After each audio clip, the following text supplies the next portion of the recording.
Hey there, Danielle Matthews here. I am coming to you live from Colorado.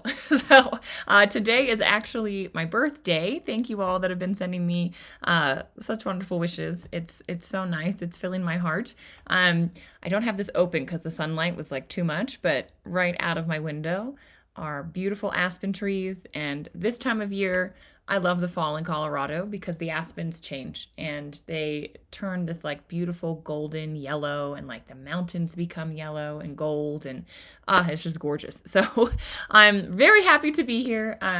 My parents are here. We're going to be spending the week here, going to a wedding for celebrating Jackie Wexler and Mike this weekend, and then I'll be back home. So book club, we got a little bit of a different background. My lighting is not ideal. That's just how it's going to be today. So for those of you that maybe don't know or haven't been part of this, The Power of Now is the book that we were reading for book club. For those of you in book club, let me know when you arrive. Just put your name in, say hey. Let me know that you're here. Hey, Shelly. Hey, Bob.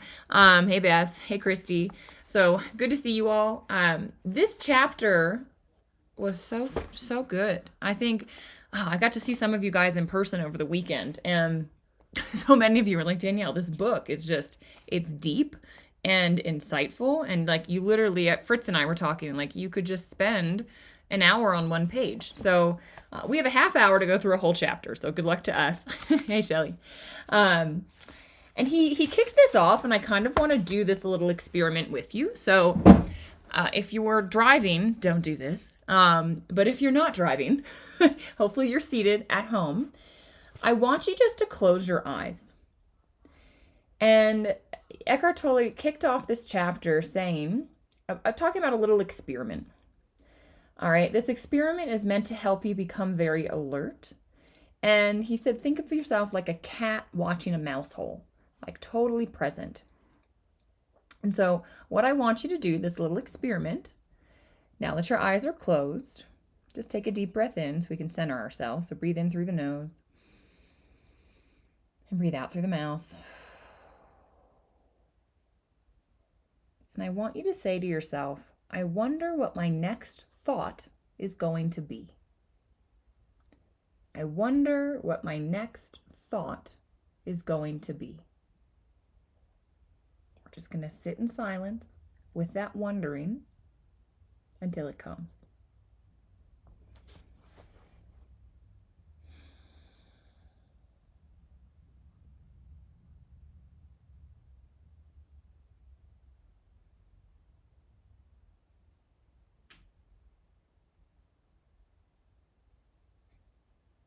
Mine came quickly. Not so quiet for me today. I'm curious, what thought popped into your head? For me, there was a car driving outside, and it like totally, boom, I was like, oh, I wonder where they're going today, if they're going hiking. My mind like jumped in.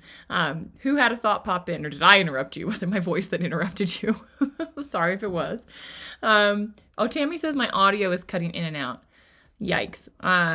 It says I've got full internet, so hopefully it's okay. Is anyone else having trouble?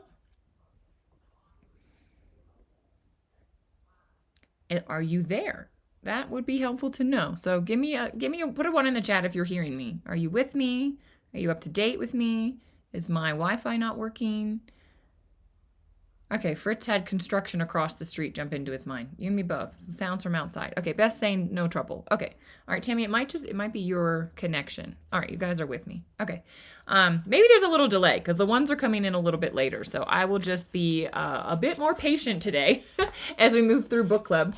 Okay, so it's good on everybody's end. Okay. Stephanie says, my mind was pretty quick. I'm feeling a little pressure in my head. That's what popped in. Yeah, so bodily sensation. Actually, that's pretty good. Being aware of your body helps to bring you present. So that's actually pretty wonderful, Beth. Or Stephanie. Sorry, it was Stephanie. Okay. All right. He says, as long as you are aware of the state of intense presence, you are free of thought. So if you are just being aware that you're aware, you're in presence. And that is the whole point of the power of now. It's learning how to come into the now, how to come into the present moment. And I loved, he talked about how Zen masters used to like sneak up on their trainees and would hit them with a stick because they said their students, if they were fully present, would have felt the Zen master behind them, would have known what was coming, and therefore would not have gotten hit by the stick. But it was kind of this training of like, you need to be present, be in the moment. Fritz said, it helped me to know the definition of thought. Oh, interesting. Okay, so thought is an idea or opinion produced by thinking or occurring suddenly in the mind. Yeah, the thought is a thing that drops in. Yeah, it's helpful to know what it is that you're watching. Exactly, Fritz. So many people might be wondering, well, how do I do this? And he says, when you stay deeply rooted in yourself, or he quotes Jesus. He says, Jesus talks about keeping the lamp burning, the awareness within alive. I loved that analogy because I always think about light and this light of consciousness that is inside of us and this light of our being, that it's our divinity that's in us. If you keep that lamp burning, if you keep connected to that presence, then you will be in the now. And he says that one way to help you stay there is body awareness. So Stephanie, when you said I was aware of the pressure in my head, that actually is a powerful way of staying in the now.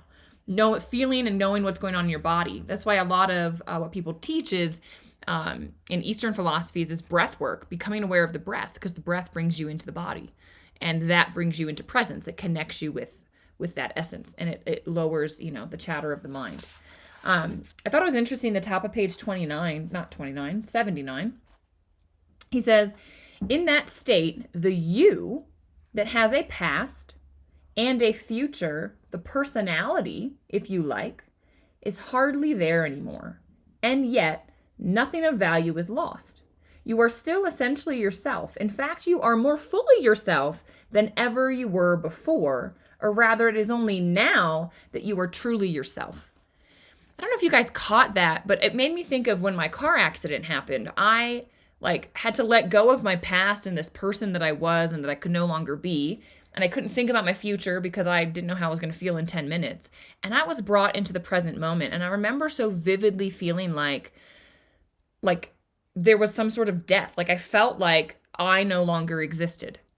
And I wish someone had explained it to me like this and I ultimately got there myself. But it was like, when I couldn't identify with who I used to be and I couldn't allow myself to think about the future, the thoughts I was having were, what can I do right now to make me happy? How am I feeling right now? And I was forced into the present moment. And as he says, that's when you are the most deeply yourself, which is pretty profound. So getting in touch with that inner light is something, spend 20 minutes a day trying to do it, 10 minutes a day trying to do it. It is powerful what that opens up. And I want to jump... I really found this interesting. I'm jumping to now page 81. Because he was talking about how there's some people that are so trapped in their mind, they cannot even appreciate nature. And he talked about something called, how did he pronounce it? Satori. And Satori is this flash of insight. It's this knowing where there's no mind, you're in total presence. And a lot of times this happens for people in nature. Has anyone just been out in nature and felt super connected? I remember vividly one evening walking and seeing, I was looking at a tree and I was seeing the leaves. And I swear to you, it was like, I always thought of leaves and branches as like hanging. And what I saw was this vibrancy within them, like this life force where they were like literally like pulsing with life. And it stayed with me because it struck me so much. Like, wow, these trees around me are literally filled with life energy and are keeping and that's why we get reset in nature. And I felt so connected to it. Marie says, yeah, that's my happy place. Looking out at the clouds. It's a beautiful way to get connected. And he says, though, most people are prisoners of their own mind, and they might say something like, well, that's a pretty flower, but they're saying it out of a mechanical mental labeling, but not out of presence, not actually of seeing the beauty in the flower. Do you know anybody like that? That they're like, oh, I know I should say I stopped and smelled the roses, but you're like, wait, you're not actually stopping. You might have literally stopped and smelled it, but you didn't actually feel it. You weren't actually with it. And that's what he's saying is where we're trying to go. And I loved this. I highlighted this whole thing where he says, because we live in such a mind-dominated culture, most modern art, architecture, music, literature are devoid of beauty, of inner essence, and this has very few exception. Think about that. Think about the town you live in. Are you inspired by the architecture? Does it move something inside of you? He says the reason is that the people who create those things cannot even for a moment free themselves from their own mind. So they are never in touch with that place within themselves where true creativity and beauty arises. He says, just look at the urban landscape and the industrial wastelands of our society. No civilization has ever produced so much ugliness. And I read that and I went, man, I had never considered it that way, right? We know the saying, as within, so without. But collectively, yeah, Lou was saying music has lost so much. Yeah, we had an 80s party over the weekend, and it was all 80s music, and there was like more life and creativity in that music. And I was thinking about like the 70s and like the 60s, and I grew up with that because my parents played it in the house while I was growing up. It was obviously not my era. But yeah, like music now, it's like electronic, like like it's like there's no soul there. Like there is no soul in those songs. They don't bring tears to your eyes, but there's, I listened when I landed in Colorado. It was John Denver was playing at the airport, like Country Roads Take Me Home. And like you feel it in your soul when you feel that song because he was connected there, You can't produce something like that unless you're connected deeply to that essence. And I think looking at architecture and like you said, these industrial wastelands, I just went, oh my God, what are we doing to the face of the earth? And you think about, you go to Europe and the architecture was so beautiful because it was inspired, it was in spirit. It was inspired by this beauty of beyond and getting people to look up and realize there was more and see this beauty all around.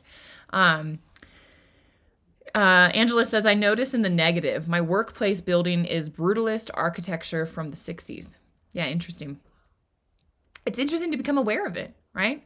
And then to think, well, how could I add some beauty to life? Again, when I landed in Colorado, I was walking down the terminal. I flew Southwest.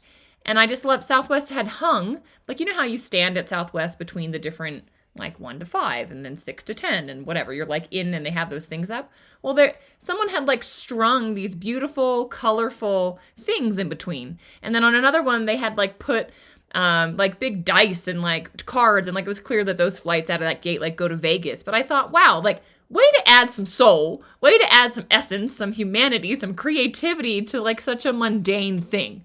And it's like, where can we do that? Like, where can we add some spirit into life? And that will lift others. Like, whoever thought of that literally made my day yesterday. Like, it made me smile. And I saw other people as they walked by smiling too. Bringing that back in, like that person was connected with something, that's what it is. All right. Let me move us on. Oh, this was really good. This chapter got really deep, and it was actually pretty profound for me. I don't think I shared on here. So one of my mentors, I'll say role model, she was my age. Well, today I turned 35. Today is my birthday. And Jessie Lee Ward, she was born a couple hours from where I lived. I didn't know her, but she grew up. She became just a dominant force in the network marketing space, which is the industry I am in as well, and that I absolutely love. And she became number 1 in the world at my age. And I learned so much from her. Unfortunately, she passed away a little over a week ago due to she was fighting colon cancer. And thank you for the birthday wishes. And it really hit me, like it hit me hard because I really connected and resonated with this form of Jessie Lee Ward. She called herself Boss Lee. And she was such a dominant figure in this being, like in this, like we know there's the soul that then takes on this impersonation. And it was such a beautiful like representation for me of like everything that I'm looking to be also. Like she just lit people up and I'm like, I want to do the same. And Charlotte, thank you. Yeah, I did a tribute on my page to her if you want to listen. And I would say follow her. She has so much content out there. You can learn so much from her, even though her spirit is no longer on this earth. The page 82 and 83 gave me so much peace because he started talking about, look, everything that exists has beingness. It has that God essence. It has that divinity. It has a degree of consciousness. He says the sun, the earth, the plants, the animals, the humans are all an expression of consciousness. And the vision that came to me was clay. Like if consciousness were clay, and it's just the clay is being formed into a bowl, it's being formed into a figurine, it's being formed into, a fork, a knife, a whatever. Like you can form so much from clay, but it is clay. Like, it might take the form of a fork and a bowl, but at the end of the day, it's just clay. That's its true essence. And so what he shared, I'm not going to go into it. I'm going to take my takeaway from it because I think this visual was profound. It's like we're just clay formations. Like, we are just an expression of consciousness. Like, we are the wave coming out of the ocean. And then when we get so identified with the expression, the wave, if I got so identified with that bowl, right, with that cup, with that thing that was made out of clay, of course, when that thing goes away, it would be tragic. It would feel absolutely tragic. But if you didn't know that it just went back to its true essence, it just went back into clay, and now can express in a different form or support in a different way. Like, if you don't have that knowing, then it's incredible. It hurts. And of course, there's like the feeling of the loss of like, wow, I really liked that bowl, right? I really loved this being that was Jessie Lee Ward, Boss Lee. But I know on a deeper level that her soul, her spirit is still here. Like the clay, right? That bowl just became clay again. And that spirit is still around. And in fact, in a form that now it can connect to everything because it's gone back. It's like the wave going back into the ocean. That expression of the wave is gone. But to me, that impact she had specifically has been beautiful, and it can still be connected in this land of form to it. But her essence is still there. And I just thought, it gave such beauty to this because it felt really cruel. It felt tragic to see somebody so young with so much life leave the planet. But this just gave me solace. And so I don't know. I know some of you are grieving some losses as well. And I just hope that this hit you the way that it did. He said, if a fish is born in your aquarium and you call it John and you write a birth certificate and you tell him about his family history and 2 minutes later he gets eaten by another fish, that's tragic. But it's only tragic because you projected a separate self where there really was none. You got hold of a fraction of a dynamic process, a molecular dance, and made a separate entity out of it. Right? That fish is not separate from the other fish. She is not separate from me or you. We're all one. It's just that the molecules right now, formed that form in that being, and now that structure is being reformulated. It's just, to me, it's just beautiful. He says, consciousness takes on the disguise of form until it reaches such complexity that it completely loses itself in the form. So he's talking about just the evolution and the how consciousness evolves. So did you catch that? Consciousness, the ocean, right, the clay, takes on the disguise of form. It comes in as a wave. It comes in as the bowl. It comes in as Jessie Lee Ward. It comes in as me. It comes in as you. And it disguises itself so much until it's reached such complexity that it loses itself. So we have lost ourselves, right? I believe I'm Danielle. I don't realize I'm consciousness. I am identified as the wave, not the ocean. He says, in present day humans, consciousness is completely identified with its disguise. Would you agree that most people do not realize they have a spirit inside of them? They have a soul inside of them. There is something more there. Most people are so identified with their mind and who they are in this form. And he says, it only knows itself as form and therefore lives in fear of the annihilation of its physical and psychological form. Who fears death? Most of us do. Most of us don't even want to talk about it. And when it happens, it freaks us out when we see somebody else pass away. It reminds us of the fact that, we are mere mortals. But only in this expression, right? But most of us think this. He says, this is the egoic mind. And this is where considerable dysfunction sets in. It now looks as if something had gone very wrong somewhere along the line of evolution. But even this is part of the divine game. He calls it Leela, the divine game. And this is what's pretty cool. And I thought, wow, this is what we're here doing. He says, finally, the pressure of suffering created by this apparent dysfunction forces consciousness to disidentify from form and awaken it from its dream of form. You with me? So things get so hard. This is how he started off his chapter. Like he was going to commit suicide. The book. Things were so hard for him that he said, I can't be in this form anymore. And then all of a sudden he went, wait, who can't be in this form? And he realized, wait, there's something more to me than this form. And he started to be able to live from that space. And this is the trajectory for humanity, I believe. And I think this is the path all of us are on. He says, when it regains self-consciousness, when we're able to be the observer and watch the mind, and it is as far deeper level than when it lost it. So it had to go, like a dog is still in alignment. An animal is still in alignment with its intuition. Like it's still connected to its divinity, but it's not enlightened because it never knew itself to be separate. Does that make sense? Put a 2 in the chat if that makes sense. So a dog cannot become enlightened, right? It's living in that flow. People, we humans, disconnect from it. And when we disconnect from it, our journey is to go through the suffering of what happens through that separation to then identify again with the fact that I am more than that. And that is when enlightenment is reached. And then you can be in the flow, as the dog is, you can be in the flow of consciousness and know that you are that.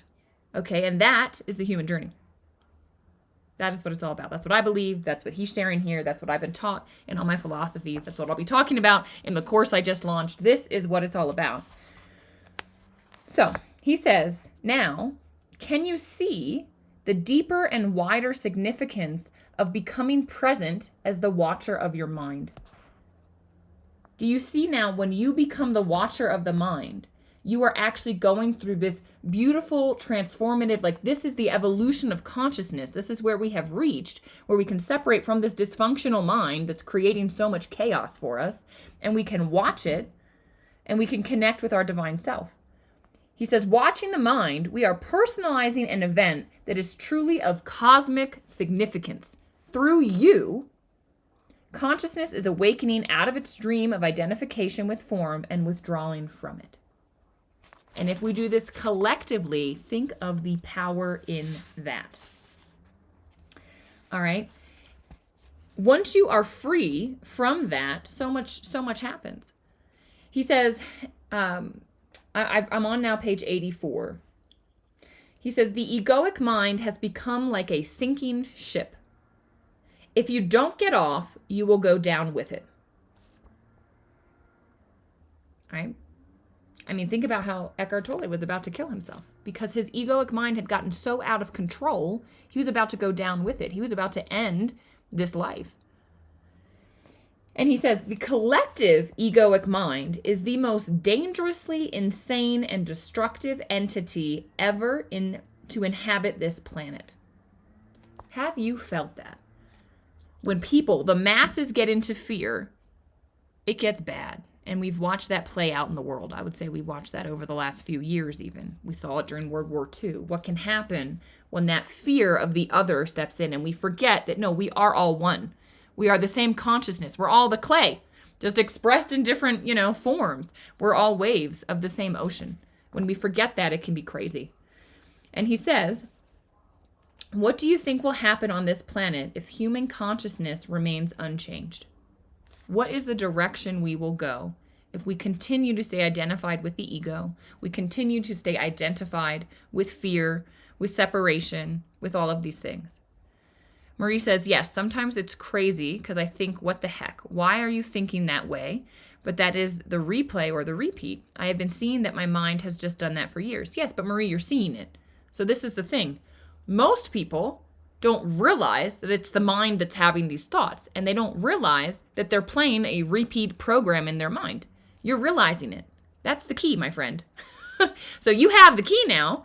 You're witnessing the replay. You're witnessing what it's doing, and now you just need to continue to redirect it into how you want to be. It's a redirection every time. You just cut, and it's that repetition of doing that that will support you in releasing it, and that's what we do with humanity.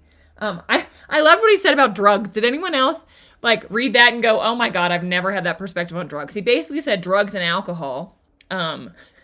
Things would be a lot worse on the planet if we didn't have that, because that's actually helping this insane ego mind calm down in some people. These people that haven't gained the insight, Marie, that you have, that they can actually step away and disidentify from those thoughts. They use drugs, alcohol, sex, whatever, to give themselves a break. And he was saying, thank goodness we have that, actually, because He says, I believe if deprived of their drugs, a large part of the population would become a danger to themselves and to others. How crazy is that? I never thought about it that way, but I believe it. All right. The next thing he talks about is the way out is through. So meaning, like I talked about, I think about my dog Bodhi, right? He cannot become enlightened. We cannot go back down to that level. We can't just say like, well, I want to get rid of the ego mind and drop down to not having it. That would actually be regressing. And we are progressing. Like we have to go through this. Consciousness is constantly evolving. It's constantly seeking expansion and further expression. And so far, it's reached the level of humanity. The complexity that we are, that it's totally lost itself in us. And so now we have to figure out how to get past that, how to disidentify and connect back in. That's the journey. He says falling back to a level of consciousness below the mind, which is the pre-thinking level of our distant ancestors, of animals, of plants, it's not an option for us. There's no way back. If the human race is to survive, it will have to go to the next stage. It's going to have to go to the next stage.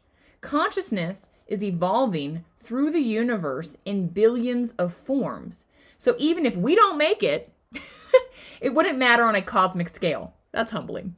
So even if humans ruin everything, consciousness will just express itself elsewhere. He says, so even if we don't make it, there is no gain in consciousness can ever be lost. So it would simply express itself through some other form.